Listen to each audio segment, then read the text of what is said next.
传统武术太极拳实战规则到底能不能打赢日本空手道？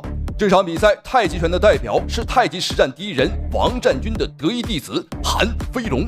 他只靠太极八卦连环腿，就曾创下过连续30次 KO 对手的恐怖战绩。刚柔并济的太极拳法，总能打得对手苦不堪言。4两拨千斤的擒拿手更是让人防不胜防，经常以小博大。韩飞龙在15岁时便斩获了全国太极拳大赛的冠军，其打法灵动飘逸，虚实结合，观赏性极高的同时有杀伤力十足。而日本空手道的代表朝仓丰树，身高1.73米，体重75公斤，他曾连续3年拿下全日本空手道大赛的冠军。而这一场比赛，他将代表日本空手道向中国太极拳发起挑战。现在进行的是男子70公斤级超级战，红方选手韩飞龙对阵日本蓝方选手朝仓丰树。对，韩飞龙呢是我国著名的太极名家王占军的亲传弟子，一直呢把这个太极的一些技战法、传统武术太极的技战法揉到现代自由搏击的这个战术里面。双方上来之后呢，我们看这个朝仓丰树啊，我们发现朝仓丰树还是在做一些哇，转身的火灯，下劈连续的组合拳，哇，好漂亮！把朝仓丰树逼到了这个手脚。这个小日本可谓是相当的嚣张了。打比赛的过程当中，竟然还有心思来挑衅韩飞龙。但是在我看来，观众朋友们啊，这不仅是在挑衅韩飞龙，更是在蔑视我们中国武术太极拳。现在第一回合时间已经过半，韩飞龙的表现呢是相当老成，相当的沉稳。而日本选手很明显，刚刚是步子迈得太大啊，扯到裆了。日本选手的腿啊，胳膊腿都很短，所以说呢，这个步子稍微大一点啊，就容易扯到裆。看朝仓丰树，正蹬。今天这个朝仓丰树，我看他手拿的呀很低，然后正蹬刚好赶上这个韩飞龙往前冲的这么一个态势，加上你单个支撑腿不稳，然后于是起正蹬的时候被韩飞龙给冲倒了。而且今天韩飞龙呢，也是充当着我们蜀汉五虎大将当中的赵云的角色。所谓子龙单骑退追兵，为蜀汉立下汗马功劳。拨开正蹬，反击后手之拳，近身之后一个贴身的一个抱摔。观众朋友们，我注意看日本选手在比赛的过程当中呢，始终把他贱兮兮的笑容啊挂在脸上。我是想说，现在你笑得有多开心呢，一会儿就让你哭得有多惨。下劈，下劈。请问董老师，下劈这个动作是来源于哪一种？跆拳道应该是跆拳道里的下劈，因为在自由搏击这个比赛当中，下劈的这个力道比较大，势大力沉，而且哇，最后1秒，韩飞龙一个压哨的太极八卦连环腿，这是韩飞龙的招牌绝技之一啊！他用这一招呢，曾经连续30次 KO 对手，已经练到了炉火纯青，巅峰造极。就类似于这个我们中国坦克邱建良的神龙摆尾一样。你看，哇，太漂亮了，动作舒展，而且灵动飘逸。看完这场比赛，有很多观众朋友们啊，对太极拳有质疑的想法，我觉得可以打消了啊！太极拳真正的实战能力绝对是有的。好，接下来看一下第2回合双方的较量，大家不要认错。穿着灵动飘逸的白色长裤，他是太极弟子韩飞龙，而蓝方选手啊，他是日本空手道的冠军朝仓丰树。出动作的这个路线以及速度、力量来看，而且还有包括观赏性。对，这个韩飞龙的动作非常漂亮。对。这是朝仓丰树做正蹬没有起来，没有完全发出力量。这个时候韩飞龙一个后手的迎击，直接击中，但是同时手抄到了他的起来这条腿，然后做了一个摔的一个动作。但是这个摔法是不得分的，不计入这个裁判评分的一个因素。今天啊，韩飞龙的擒拿手，观众朋友们用的相当不错，也是很完美的克制了日本的空手道。无论对方怎么出招，无论对方怎么打，都可以轻松的被韩飞龙啊放倒在地。当然，这其中当中也包含了很多太极拳的精髓，比如说一柔克刚，4两拨千斤。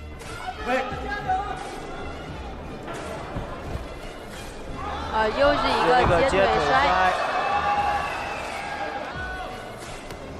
好，韩飞龙后扫，这这个刚才是招仓丰树的后手直拳，韩飞龙想抓住一个机会，趁他打拳发力之前呢，自己的整个重心压在前腿上。韩飞龙刚才的目的是想少提他这个支撑腿，让他这个失去平衡，但是没有成功。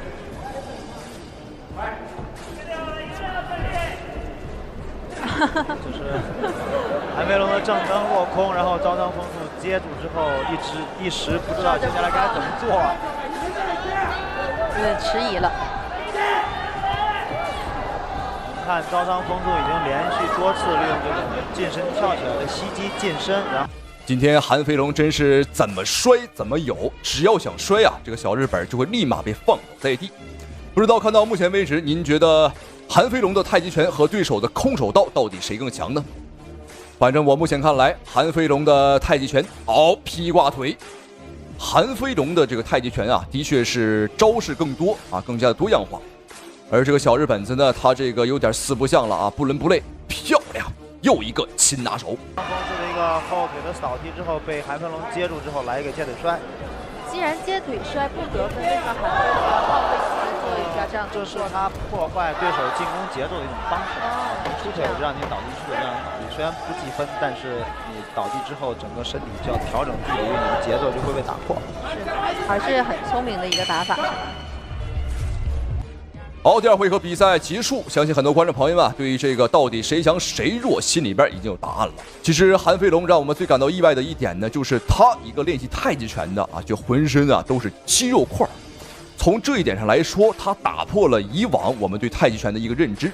我们以往觉得太极拳都是一些个老头老太太啊，身子骨很弱，但是韩飞龙打破了这一个固有的概念，这是真正的刚柔并济呀。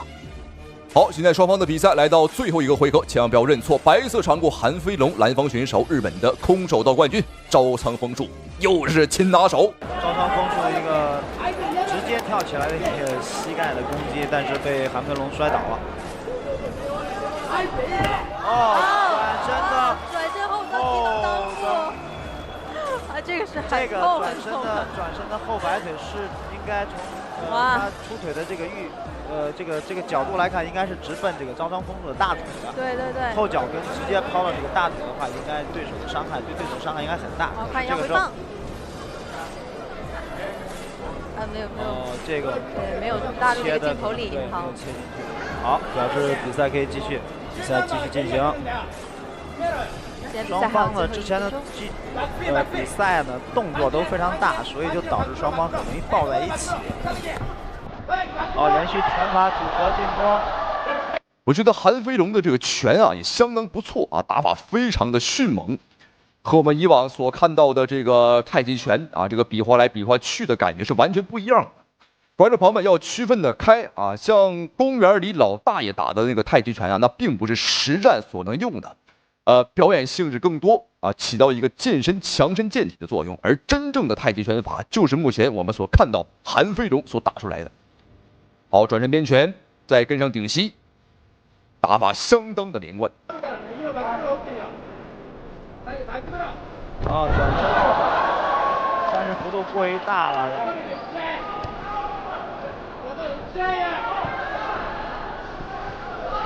双方拳法互换。这两个选手打起来场面很多戏剧化的场面，观众也此起彼伏的响起一阵阵掌声。表现呢非常的放松。这个组合拳 KG。哇，最后一个回合，这才是我们想看到的中日对决。韩飞龙在这3个回合当中呢，我觉得第3个回合打的是最好的，而且他可能已经是动了点杀心啊，想要 KO 掉对手。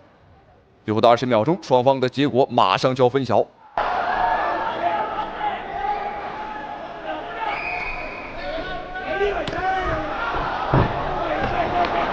最后10秒。再次亮了一个绝招，但是没有成功。好，观众朋友们，这场中国传统武术太极拳对战日本空手道的大赛终于结束。双方的比赛虽然说没有产生 KO 啊，但是比赛的过程当中看的真的是赏心悦目，非常的精彩。好，最终结果没有悬念，让我们恭喜韩飞龙在这一次中日大赛当中获得了胜利，非常精彩。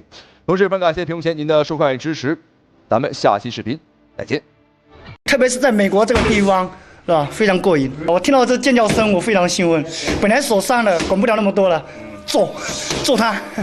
中国小伙林疯狂征服美国拉斯维加斯，客场作战3拳2腿打废 WBC 美国洲际拳王，让老外彻底傻眼。观众朋友们，大家好，欢迎收看本场比赛。这一场，中国小伙林疯狂杀入到美国拉斯维加斯，对战美国 WBC 66战全胜的拳王阿杰福西卡的精彩对局。没错，他是美国 WBC 的洲际拳王啊，实力非常强劲，66战不败。当然，他66战当中啊，有业余比赛和职业拳击比赛啊，并不是都是职业的。但是66战不败的话，已经非常恐怖了。而这一场比赛，我们中国小伙正是有着林疯狂之称的林帅。之所以叫林疯狂，因为林帅有的时候他真的很疯狂啊，可以说是我目前为止见到我们中国拳坛最张扬、最有个性的一个选手了。原本这场比赛是美国官方邀请我们中国选手啊到美国的拉斯维加斯，也就是赌城啊来参加比赛。原本他以为我们中国的搏击水平、我们中国的这个拳击水平啊非常落后，想要羞辱我们一下。但结果今天我只能说啊，他是搬起石头砸了自己的脚。林帅，南方选手是身材比较矮的，穿着红色短裤的阿杰佛西卡。我们看到阿杰佛西卡在第一局比赛一开局啊就上去猛冲猛打，刚才一个摆拳差点是已经击中到这个林帅，但是林帅抗压力很强，尽管3个月之后复出之战，但是他要在拉斯维加斯希尔顿大酒店续写他的辉煌。我们已经向观众朋友介绍了这个蓝脚选手，美国的阿杰夫西卡，他不仅能打这种自由搏击比赛，他还能打 MMA 的比赛。他的技法最好还是他的地面技。林帅之所以被称为林疯狂，因为他真的非常的疯狂啊！本场比赛他是带伤上阵，而且是右手手部骨折的情况下打的本场比赛，可见林帅对战斗的渴望啊是多么的强烈。主要是他想向这帮老美证明一下啊，我们中国人不是好欺负的啊，不是好惹的。今天林帅你看吧，由于身高臂长，他身高比对方要高出有14公分，他从上往下。那么这些佛西卡只有通过摆拳往上扑，因为在3个月前啊，林帅的左手的指部是骨折了，大拇指那个地方，他要证明自己。漂亮，用车拽腿。虽然说林帅呢，他是一个很疯狂的拳手，但是他的战术执行啊和战斗时的头脑还是很冷静的。手部骨折那就不打拳了，我们就腿法为主，拳法为辅，把我们中国散打里的没错这个侧踹腿全部给他发挥出来。而且本身我们就有着身高上的优势，再加上大长腿，你看全场溜的这个美国的 WBC 的洲际拳王是根本摸不到我，让对方看得见摸不着啊，急的是浑身都难受啊。这比赛这个场的控制还是非常好。所以在赛前啊，我们要研究对手，要知己知彼，才能百战百胜。今天我们看到这个身材矮小的杰基佛西卡呢，他想扑，但是毕竟林帅身材比他高，就是你用这种支拳打着林帅是不容易的。Final 10 seconds of this opening round. 看到今天林帅赛前还说，一直告诫他，尽量在比赛当中少用这种左手的前哇，刚刚这一下多亏是铃声敲响，如果再晚上2、3秒，我感觉这个 WBC 的拳王恐怕就要躺尸擂台了。林疯狂果然是够疯狂啊！不仅是个性张扬，其打法风格呀也的确是够狠够猛。我们中国人就喜欢看这样的选手。好，接下来看一下林疯狂对战这位 WBC 阿杰福西卡的第2场比赛啊，第2回合。男子重量级这场比赛是进行的是67公斤级的比赛，光是穿着白色短裤的林帅。 styles upon him. Like this fighter here, who's got a good side kick. 蓝 See 方 him 是 kick, pull right out of 身材 range. 比较矮的 Laterally spun off the ropes and 阿杰 fought 佛奇卡， hard to 这是双 track 方的 him 第二场比 down. 赛。这场比赛采用的是武林风的竞赛规则，要 Not for lack of 3 effort. 局每 Good 局 like 是 this 3分钟。 Fonseca there. 林赛在第二局打得更加的游刃有余啊，利用这种移动空扰距离。 Terrific first round. 但是他要捕捉战机，还要靠他的后手的重拳。不知道为何第二回合的林疯狂好像没有那么疯狂了啊，稍微是有些内敛。满场他是采取了游走战术啊，来不断的拉扯这位 WBC 的世界拳王，而对方越是着急，他的漏洞啊就越多。哦，没错，高pin腿，哇，仅仅是擦了个边儿，擦着头皮，贴着头皮而过。我们再看一遍精彩回放，哇，这下就是擦过去，光是擦过去这一脚就让对方的瞬间趴地不起。好，还能打，还能坚持。看一下这一下还没有重伤对手，没重错。That right leg 不给对方喘息的机会。 really, that hurt him. And they were taking a series of punches. Again, they weren't crisp shots, and that might have really ended this fight. And we see Fonseca above us, and his legs aren't right yet. 机会来了，机会来了！ Fonseca trying to fight 这 off 时 the 候 rope. 林帅打的有点慌了，有点慌了，再稳一些，再稳一些。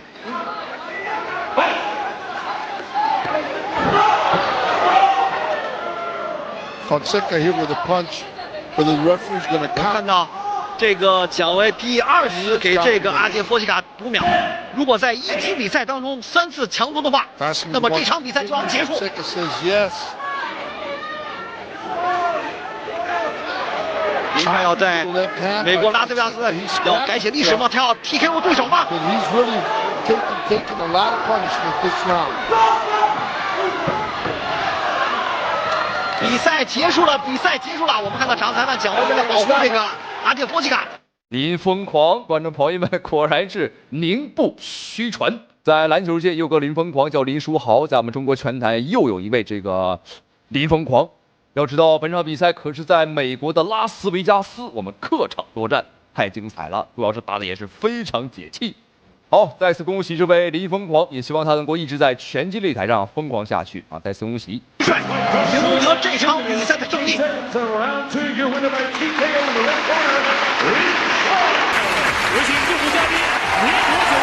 给我瞄准了打，跟过来，来了，来了，接打，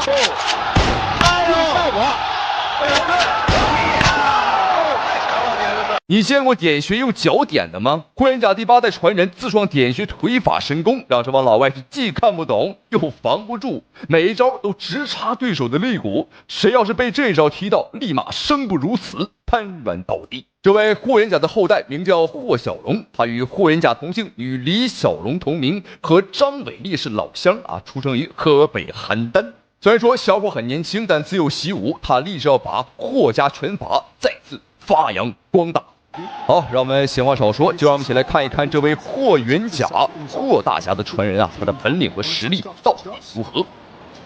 好，这场比赛的话是霍小龙来到国际赛场的第一场对局啊，他来到的是万冠军赛，我们亚洲最大的格斗赛事，对手是来自哈萨克斯坦的谢里克，10场战绩6战5胜，也很年轻，在他们当地啊也是一个拳坛新秀。我们仔细看，金色短裤是霍小龙，而红色裤衩谢里克。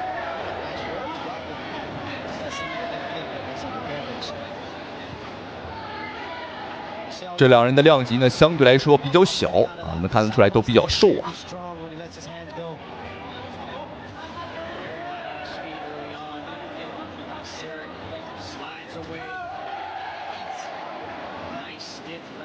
在当年，我们看过这个霍元甲的电影啊，他立志要成为天经地义啊，荆门第一人。而霍小龙的他的胆量就大了啊，他要打遍世界第一啊，成为世界第一人。将霍家拳法发扬光大，将中国武术啊带到全世界。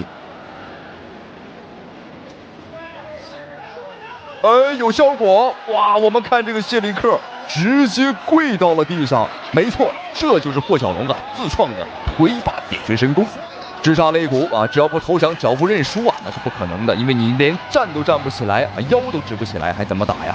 好，哇，这一脚估计肋骨已经断掉了。好，我们再来看一下霍小龙的第二个对手。我们看一个明晃晃的大秃瓢啊，他叫尼古拉·马米尼，来自意大利啊，是一个泰式风格的选手，泰拳大师，尤其是他的腿法非常犀利。练泰拳的选手，他们的腿啊都很硬啊，中扫低扫都是非常的凶残。但上场比赛霍小龙这个独特的打法，我们也看到了啊，腿法点穴。我相信这场比赛绝对好看了啊！泰式腿法对战霍小龙自创的点穴腿法。我们看霍小龙几次摇闪躲开对方的这个扫踢啊，确实对距离的把控还是非常不错的。两个人身高臂展都差不多，年龄上的对手大他3岁。接腿，但是我还是想说，面相上他不止大3岁。哈哈，这个胡子还是有加成啊。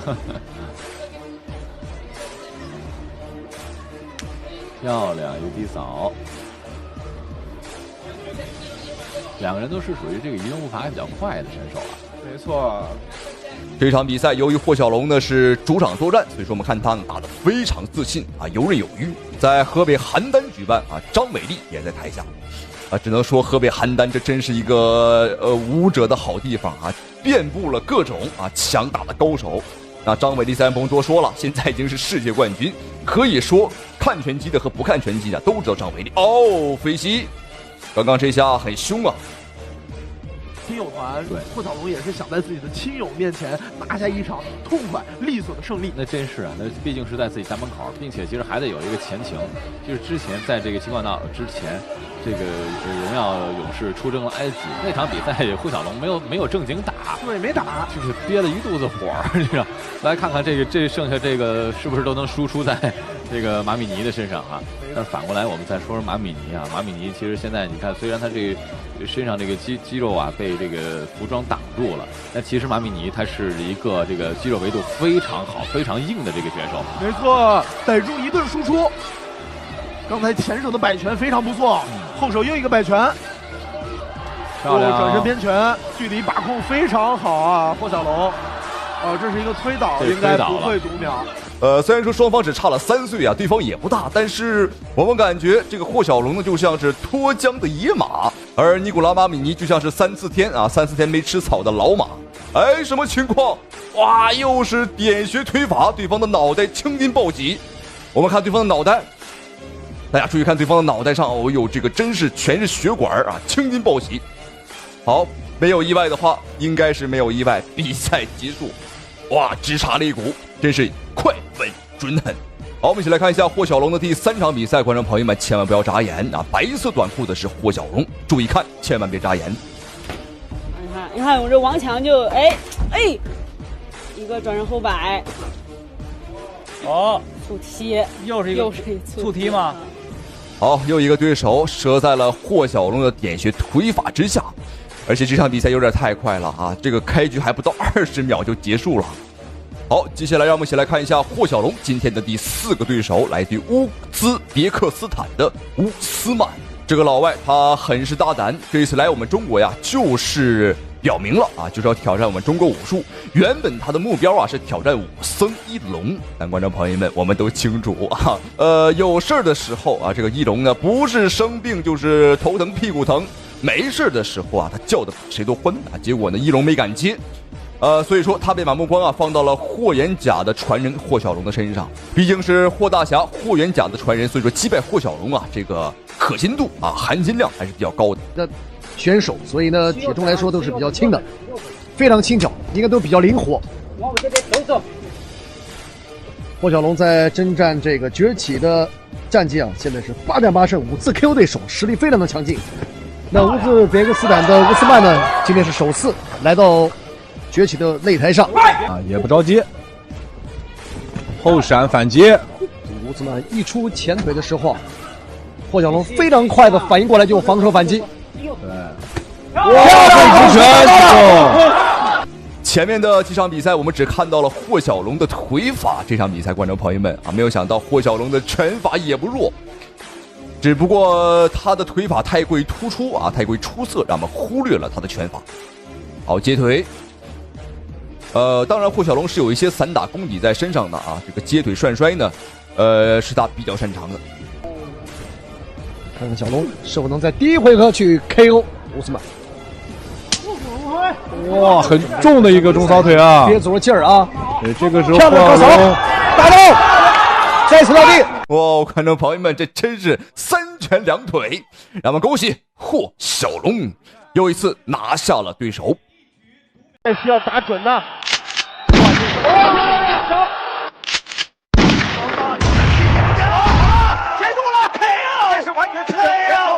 我们中国拳坛又惊现一位实力不输邱建良的实力悍将，只靠拳法，仅在一个晚上连续 KO 3位国际悍将，看得武僧一龙目瞪口呆。好，我们注意看这个英俊潇洒、玉树临风正在出场的小伙子，便是来自于我们中国江西的搏击天才吴雪松。身高1.79米，体重72.5公斤，而且吴雪松有一个非常响亮的外号，叫对外克星，因为他专打老外，从来不打自己人，而且很少有老外能在他攻无不克的拳法之下挺过3个回合，基本上不是跪地求饶，就是猝死擂台。就连武僧一龙啊，都想将吴雪松收入门下，但很可惜，观众朋友们，吴雪松呢很聪明，而且很明智，因为他不喜欢与虫为伍，便拒绝了一龙。而今天吴雪松的对手，观众朋友们可谓是来者不善了，他便是眼前来自于墨西哥的全能王者泰范霍斯坎。这个家伙之所以被称为全能王者，因为他练习过泰拳，也练习过自由搏击，而且还练习过综合格斗以及散打，包括跆拳道。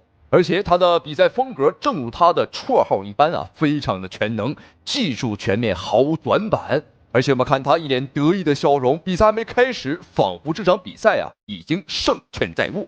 而且在泰范霍斯坎来中国之前很多媒体记者就开始争相报道，说他来中国打比赛，那就如同砍瓜切菜一般。咱们中国人很简单，但今天他到底是砍瓜切菜还是踢到钢板，我们看了才知道。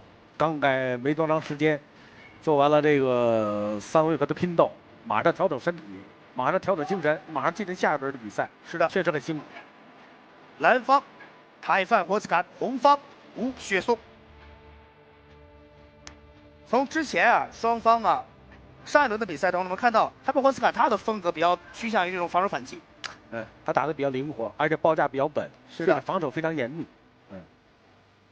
那么就看本次的吴雪松能否挺入16强了。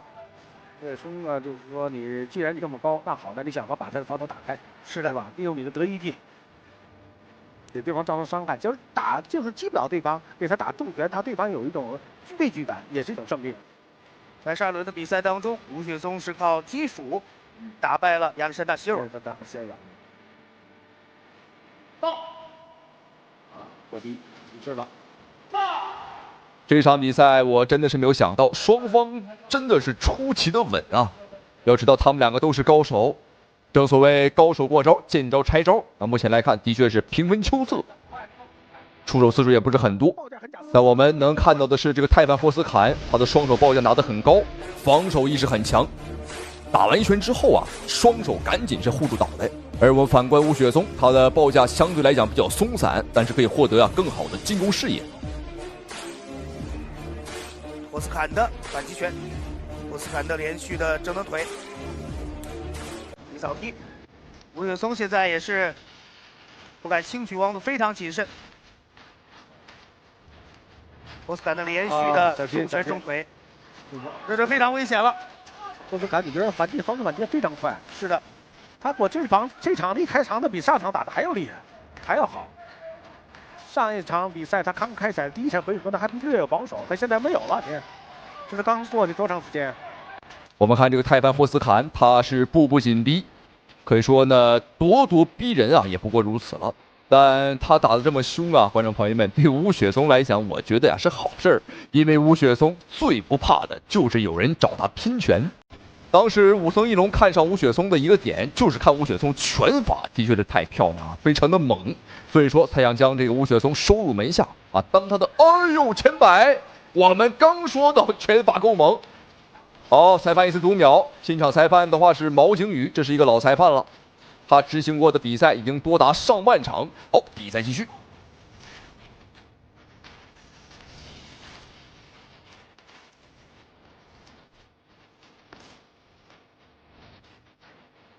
好，观众朋友们，第一回合比赛结束，这个铃声啊，算是救了泰凡霍斯坎一条小命。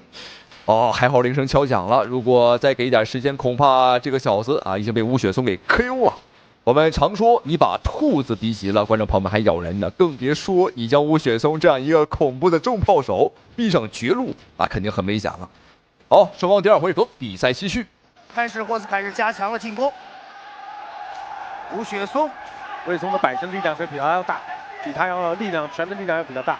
值得看泰凡霍斯坎开始使用反击拳，不能小看泰凡霍斯坎这种冷拳冷腿。对呀，他是不按套路出牌的，这是你看看。刚才是吴雪松也遭受到重击，双方啊都在拼这种架。好了，结束了 ，KO， 这是完全直接 KO， 直接 KO。哇！比赛结束，让我们看一下精彩回放。哇！这一拳下去，这个泰凡霍斯坎整个人是趴到了地上。哇！这拳太重了，而且是一个左手的前摆拳啊！观众朋友们，太猛了。好，我们再来看一下吴雪松的下一个对手，他是曾经的 WBC 世界拳王何塞鲁拉斯啊，同样来自于墨西哥。与上一个泰凡霍斯坎相比啊，这个何塞鲁拉斯啊，在进攻角度上更为刁钻啊，打得更为凶狠。好，比赛开始了，我们看白色拳道是吴雪松，而黑色拳道啊何塞鲁拉斯。